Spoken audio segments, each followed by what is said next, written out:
Hi, my name is Ming Yi, and I'm a professor in the Department of Earth, Ocean, and Atmospheric Science, and also in the Department of Scientific Computing at Florida State University. I'm one of the developers of a software called ArcNLET, which is ArcGIS-based nitrogen load estimation toolkit.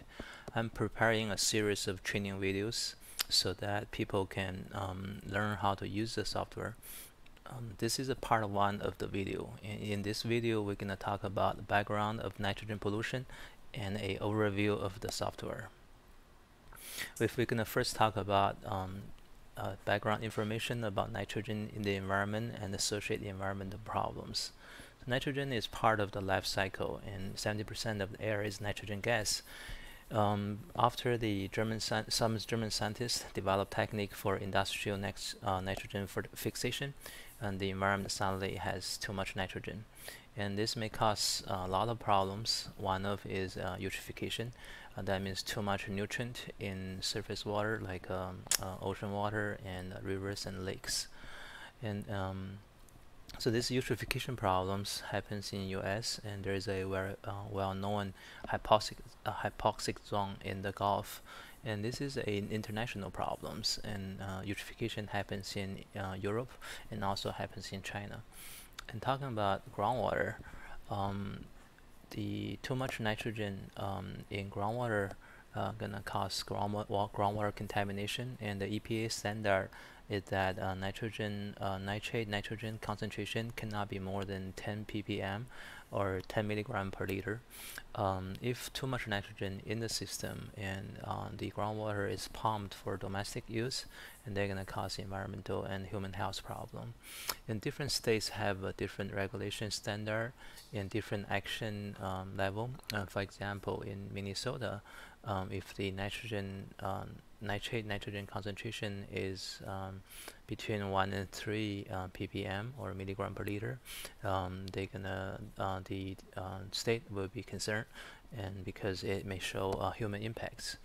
And one of the human impacts is called blue baby syndrome, and that means the blood, too much nitrogen in the blood, and the baby cannot grow. And there are a lot of papers talking about this blue baby syndrome. And one of the nitrogen source is from fertilizer, and this figure shows the vulnerability or risk of nitrate contamination to shallow groundwater.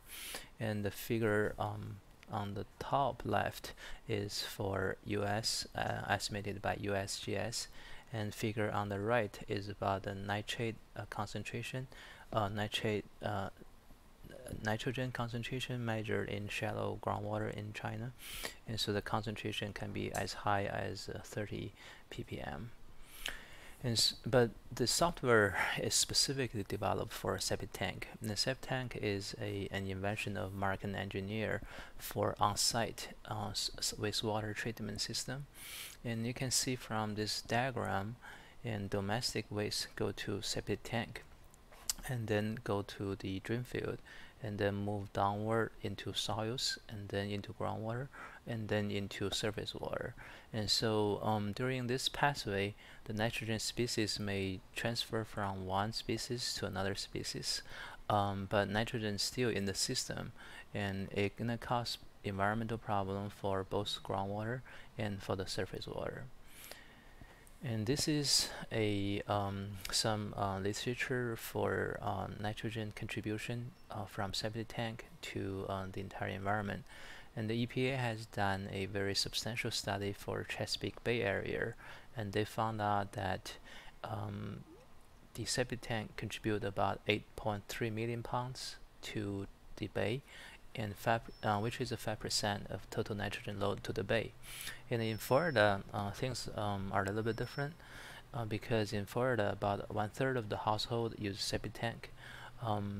These authors have a review of nitrogen source in Florida, and you can tell the nitrogen from septic tank is the second largest source after the fertilizer use. If you do the math for the numbers, you can find out the contribution of nitrogen from septic tank is about 20% for the entire nitrogen source. And if we want to study the nitrogen transport in the subsurface system or in groundwater, one way to do it is to do a very complicated so-called groundwater reactive transport modeling. That means you need to solve a lot of equations, and then you have a concentration of nitrogen or nitrate or ammonium in the system. And this is definitely very hard problem to solve. You see the number of equations here. And also you need to consider all kind of chemical reactions of nitrogen species, such as ammonium and nitrate, and also you cannot forget carbon and oxygen because they are involved in nitrogen reactions. And after solving those equations, you cannot expect you're gonna simulate the world in very accurate way. And so those are papers published, and they use a software called Taft React-N, which is one of the most sophisticated software used for nitrogen modeling. And the figure shows the simulated degree of saturation, that's how much water in the soil. And they have a measurements at the depths of 0 to 5 centimeter and at the depths of 5 to 10 centimeter. And they use a model to simulate the saturation, degree of saturation, or capital S here. And you can see for water, the match between model simulation and the data is reasonably good. But you talk about ammonium and nitrate, the results are not that good. And so, for example, those symbols represent measurements, and those lines represent model simulation using this sophisticated software. And you can tell that the simulated results are smoother than the measured results for ammonia. But for nitrate, you can see the underestimation for the depths of 5 to 10 centimeter, and overestimation for the depths of 5 to 10 meter. So the model cannot be perfectly simulate what we observe. And one thing you may think is to develop more sophisticated software, or you can go the other way, because the model complexity is whenever model complexity increase, the understandability of the model and the modeling results is going to decrease. And it always, if you want to use ArcReact-N, you need a PhD degree and a lot of data to prepare for the model. So we have this idea to not to develop a complicated software, but to develop a simplified software to simulate nitrogen and nitrogen load. So in this development, we're going to consider several factors that are important to Florida. And we're going to consider key hydrogeological processes of groundwater flow and nitrogen fate and transport, so that the model is simplified but not oversimplified. And also we need to consider the spatial variability of hydrologic parameters and processes and septic tank. And we know this is a non-point source, but a septic tank are located on parcels. And see here, this is a diagram. We have a total 6 septic tanks represented by the squares, and they have a different distance to a river. And so and between the septic tanks and the river or lake, the soils have different properties. You have to consider that spatial variability. And this figure shows why we need to consider spatial variability. For example, this line represents the nitrogen plume, and it moves with water and also disperses out. That's why we call it a plume. It's not just a line from septic tank to the lake, but a plume. And you can see that the plume here just stopped right here. The plume for this septic tank doesn't reach the river, and one reason is that there may be a denitrification process. That means the nitrogen, when nitrogen move from septic tank down gradient to the lake, bacteria eats all the nitrogen and convert it into nitrogen gas, and it's likely that it's possible that at this point all nitrogen is gone, consumed by bacteria. But for septic tank near to the lakes, and the denitrification process has not finished, and there are load to this lake. So this diagram shows importance to consider spatial variability of hydrogeological parameters and also distribution of septic tanks. And the end product of this software is a quantitative estimation of nitrogen plumes. We can tell where nitrogen concentration is high, where nitrogen concentration is low, and also we can give an estimate, a quantitative estimate of amount of nitrogen load from septic tank to the lake or any surface water body. This is what software looked like, and it was built in ArcGIS. So you can pre-process the data within ArcGIS. You can run the software within ArcGIS, and now also you can post-process the results, the modeling results within ArcGIS. So because of the built-in of the ArcGIS, the software is user-friendly, but all the calculations are behind the scene, so users do not need to see it. The users only need to have inputs to the software, and software run, and we have outputs. So this is a example of the outputs, and we're going to show more later on. And so this is on one application in the neighborhood, and the different colors represent different nitrogen concentration.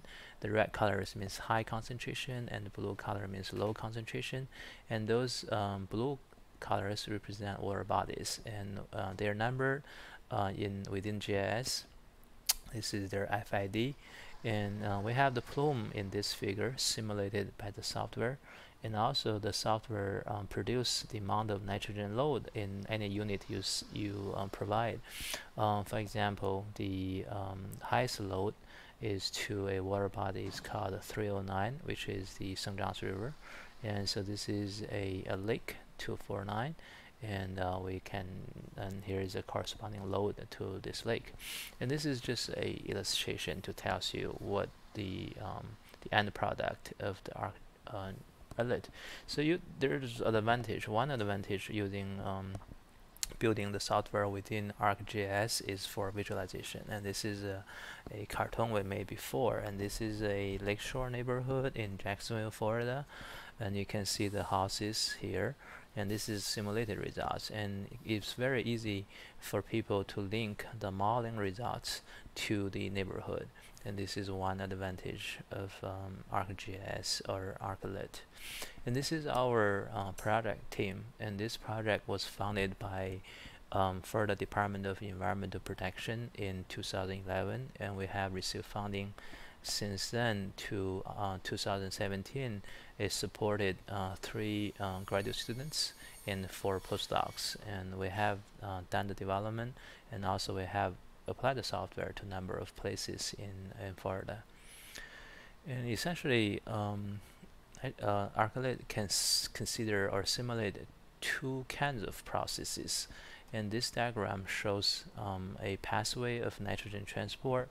It go from the domestic waste, go from the house, go to septic tank, and then leach out through the drain field, and then it goes to the soil, and this we call a vital zone process. And within the soil, there are a number of chemical reactions happens, like denitrification, nitrification, or absorption.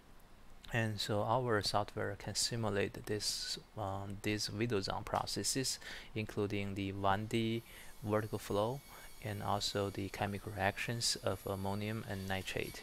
And after the water or nitrogen contained water move to the water table, it's gonna enter groundwater.